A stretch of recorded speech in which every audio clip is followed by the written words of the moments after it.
Hey, I'm Tim, and welcome to the MrMaple Show.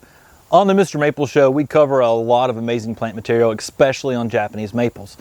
One thing we like to do is come in here and talk to you about questions that we're seeing starting to rise during different points in the season. And this is a question that we see all the time, and this is a problem you might have that you don't even know. Well, today we're going to be talking about spider mites. Make sure you like this video, subscribe to our YouTube channel, and sign up for our weekly emails on MrMaple.com. If you don't know MrMaple, we're a small family business, a mail order nursery in Western North Carolina. And we produce over 1,000 varieties of Japanese maples, and we ship them directly to your door. A bunch of other cool, neat plants from native azaleas, conifers, and other rare, interesting woody ornamentals. So check out MrMaple.com. Now, today's video on spider mites. First off, how do you know if you have spider mites?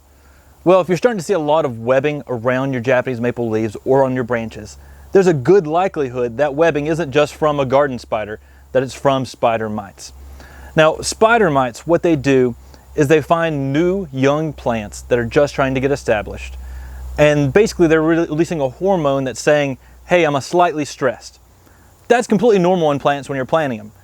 But spider mites see that as the dinner bell, and they come running in and they build, you start to see webs around the leaves, and they come on the underside of the leaves, and basically what they do is they suck the sap out of the leaves, and they start to add more stress to your plant. A small amount of spider mites isn't really that big of a deal, but it's when larger populations start to cover around a plant, or a plant actually becomes stressed or goes through a bigger stress, that they become more of an issue. Spider mites aren't something that you may have in your garden, but they are something that happen regionally in a lot of different places, and they're very common to see in the landscape and garden. They're very easy to go out and see if you have spider mites. One of the things I like to do is you take a white piece of paper, just like white printer paper, go out there, put it underneath your leaves, and shake off underneath your leaves. The thing about spider mites is they're not the size of regular spiders. They're really teeny tiny red dots. And so they're hard to notice until you actually see a problem with them. And that's one of the things with spider mites that make them a little bit more tricky. And if you shake those leaves, those branches over top of a white piece of paper, and you start to see little red dots across your white paper, then you know you've got spider mites. So what do I do if I have spider mites? Well, the good answer is you can do not a lot and take care of them very easily. A light insecticidal soap is a fantastic way to take care of spider mites. And you spray the insecticidal soap on the top of the foliage, but also underneath the foliage, because remember, that's where the spider mites are. Now, if you're seeing this as a reoccurring issue on your Japanese maple from year to year, you need to go and look and figure out what the stress is that's causing the dinner bell to ring for them to come to your plant. So check and make sure you're not planted too deeply, make sure it's not getting too much water, and try to figure out what stress may be going on. Maybe your Japanese maple is getting a little too much sun. Always remember there's only certain times to move your Japanese maple, and that's when they're out of leaf.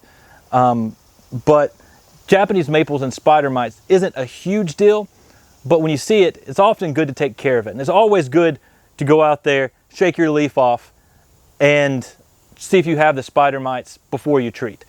The other thing is don't overreact. Don't go out and put a whole bunch of different chemicals all across your garden. That, one, can do more damage than good, and take out some of the pollinators and other things in your garden that you don't want to hurt. A light insecticidal soap is just the right amount of stuff that doesn't affect those pollinators, but also takes out the problem that you're seeing. One thing that I have seen before with spider mites is sometimes it may be an issue not with your plant that you're seeing it on, but on the trees that are above it. Because Japanese maples are understory trees, and often they'll be leafing out, and there'll be another huge oak or another large tree that's giving it shade above it.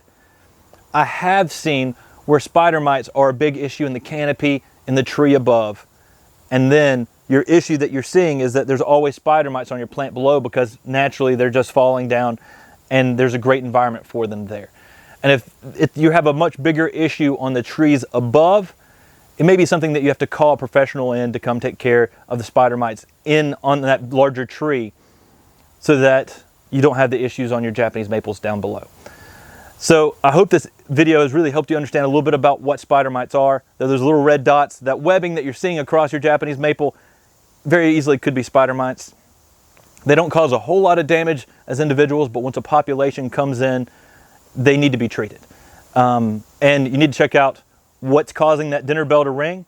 You know, it could just be a young plant getting established in the landscape, or there could be a stress there that's causing those spider mites to come in.